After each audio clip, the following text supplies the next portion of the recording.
This podcast is for informational and educational purposes only and does not constitute legal advice. The content discussed today is a summary of complex regulatory requirements. Listeners should consult with qualified legal counsel to determine how DFS 500 applies to their specific circumstances. Now, let's dive in. The Second Amendment considered a common breach pattern, which is attackers exploiting privileged accounts. One of the most infamous breaches that comes to mind is Anthem Blue Cross Blue Shield PHI breach in 2017. Now, consequently, the amendment emphasized the privileged access monitoring and segmentation to protect sensitive systems. In the amended 500.7 section, DFS mandates covered entities to 1. Implement restriction on the use of privileged access, 2.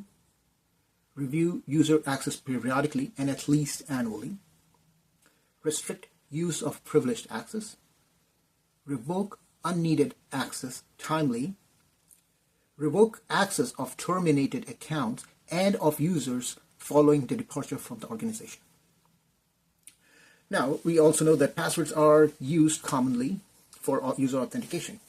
DFS limits the use of passwords and to implement secure mechanisms for authentication. Now, if passwords are to be used, which is possible for, let's say, legacy applications, the organization or the covered entity is required to implement a password policy that meets industry standards.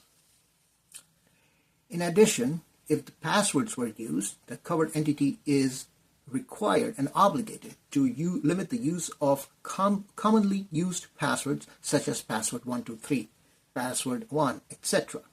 These can be found in rainbow tables.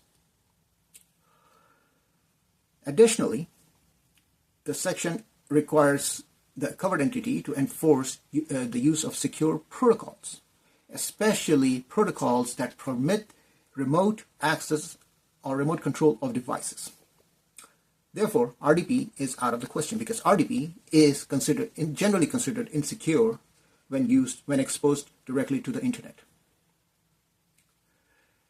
Now, there are instances where an entity cannot meet the password requirements that are stated in the law or meet its own password policy. In those cases, the CISO must approve the use of reasonably equivalent or more secure compensating controls.